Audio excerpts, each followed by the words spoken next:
Hello there, Michelle Short here for My Favourite Things. Today I have a card to share with you using the new Butterflies and Blooms set. So let's get started. This is the beautiful Butterflies and Blooms set. It's so pretty. I love the florals in it, but I'm just using 2 of the butterflies today and some of the butterfly trails as well as a sentiment. I'm going to stamp the butterflies down onto heavyweight translucent vellum. MFT carry 2 types of translucent vellum, a thinner version and this heavier weight version. And this heavyweight version really is quite heavyweight. It's really nice and thick and great for heat embossing.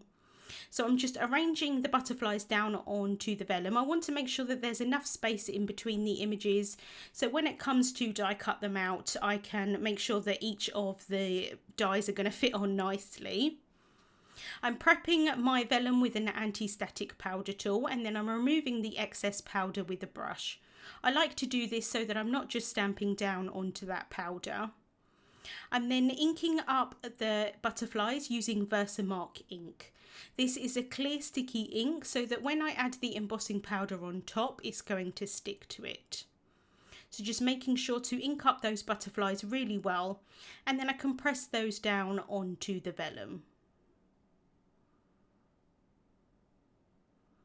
I'm then going to apply some detail white embossing powder. So I like to add the embossing powder a couple of times and tap off the excess. I'm then going to heat set the embossing powder using a heat tool, and vellum does warp really quite easily. Even this thickness of vellum does actually warp quite easily. So I'm trying to remove the heat tool kind of each step of the way so that I don't accidentally warp it. And you'll see in a second here you can see that I did actually warp the vellum.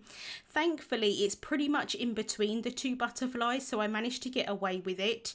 Otherwise I probably would have had to have redone them.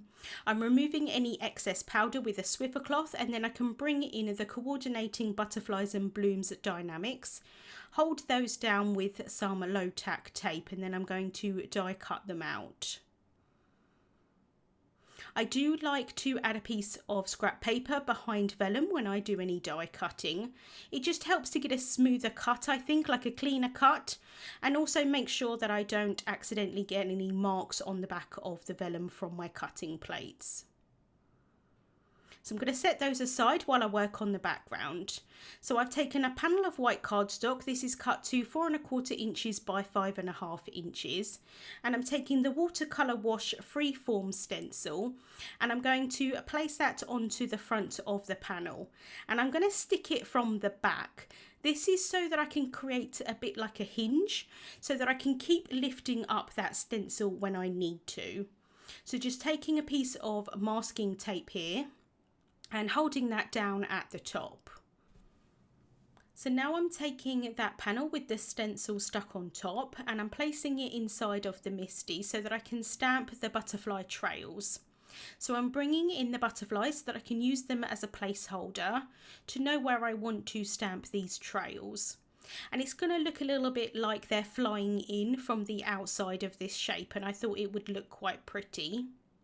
So just bringing in the other trail there.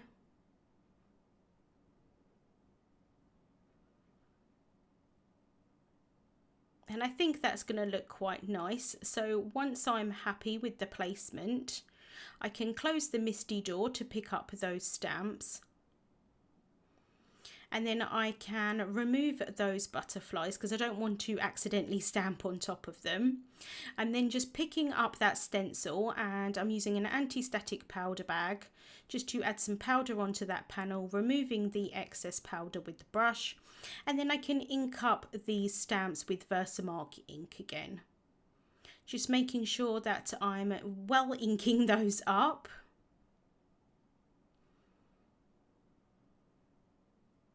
And then I can close the door of the MISTI to stamp those down onto the panel. And that stencil is going to prevent it from having the image around the outside of that panel where I don't want it, because I want everything to kind of be enclosed inside that shape. I'm adding the same detail white embossing powder. and then I can heat set those trails, and I'm trying to sort of heat set from the front and the back just to prevent any warping. I did get a bit of warping on this panel, so I'm just going to remove any of that excess powder with the cloth, and then I'm holding the stencil and the panel down onto my craft mat here just because I got quite a bit of warping. I'm then going to add some distress inks on top so that I'm going to create kind of like this shape for the butterflies to be placed on top. It's going to look a little bit like a sort of a night sky, and so the butterflies are sort of fluttering away onto the night sky. So I'm starting off with Mermaid Lagoon Distress ink, using a blending brush here and adding that ink towards the bottom of this shape. Most of this is going to get covered up by the colour that I add in the centre, but I did want it just to be a little bit lighter towards the bottom.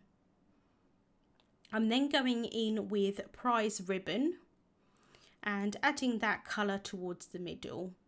And you can see as I go over that embossing, you can really see how those trails sort of come to life. So I am adding quite a lot of this colour in the centre of this shape. And I really love the shape of this stencil. It's really quite organic. And I think it just works for lots of different applications as well.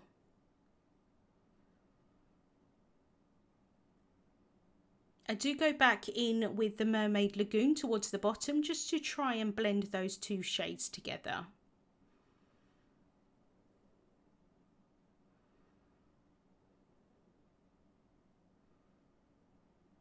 And then I'm going to go in with Wilted Violet at the top.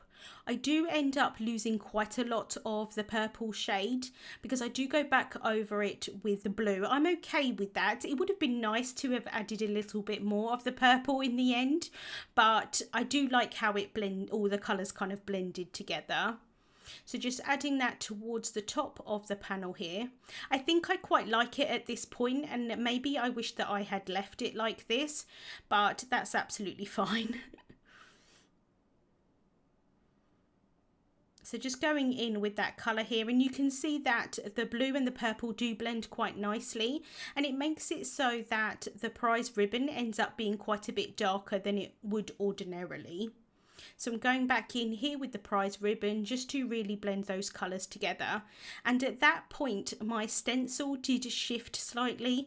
I didn't notice it at the time. I probably could have saved it, but it just shifted really a small amount just towards the left hand side, and so I did get a little tiny bit of excess ink around two of the edges. Thankfully it wasn't too much, and I think it wasn't enough that I needed to redo it, and actually my sentiment is going to cover most of it up. But I did just go over that embossing with a dry cloth, and then I can just lift up that stencil here to see what it looks like underneath. I've placed the stencil back over the top because I'm going to add a little bit of shimmer spray on top. This is Sukaneko Sheer Shimmer Spritz in Sparkle. I've sprayed that onto a little bit of non-stick craft sheet here, and I'm picking that up with a brush, and then I can splatter that onto the panel. So just picking that up with the brush and then tapping the brush to add that onto the panel. And that's going to react with the distress inks and just add a little bit of sparkle onto the card. So I'm just being careful here to try and remove that stencil. And then you can see the shimmer here. I think it looks really pretty. So I did set that aside to dry for a little while. At this point, I'm not 100% certain it's dry. So I'm adding the adhesive onto my card rather than the panel itself. So this is an A2 size white card base, a finished size of 4¼ inches by 5½ inches. I've added some tape runner adhesive onto that, and then I can pop the panel on top. Just trying to line it up as best as possible, and then I can bring in a scrap piece of paper to really press that down. I've then got my butterflies here, and I'm just going to lift up the wings slightly so that they become 3D on the card, and it's going to make it look like they're fluttering in the sky. So just figuring out here where I want them to end up. and I'm pretty happy with that. So I'm going to add a little dab of glue just to the center of the bodies. So I can place this first butterfly down, and then I'm just going to use the tweezers here into where the center of the body is, where I've added the glue, just to hold that down for a few seconds while the glue dries. And then I can just do the same thing for the other butterfly here as well. And whilst I've got those tweezers there, I can just lift up the wings, just to make sure that they're going to stay 3D. And then I have heat embossed a sentiment onto a black cardstock from the set, and I thought this sentiment worked quite well, kind of like a butterfly blooms from being a caterpillar into a butterfly. I thought it worked quite nicely. And so that is the card finished for today. I think it's really nice having that shape in the background. I think it works quite nicely for a sky. I've got all of that shimmer there from the shimmer spray, and then also the butterflies on the vellum, which is one of my favourite things to do. Links to the products that I used will be listed in the description bar here on YouTube. Thank you so much for watching, and I hope you have a wonderful day.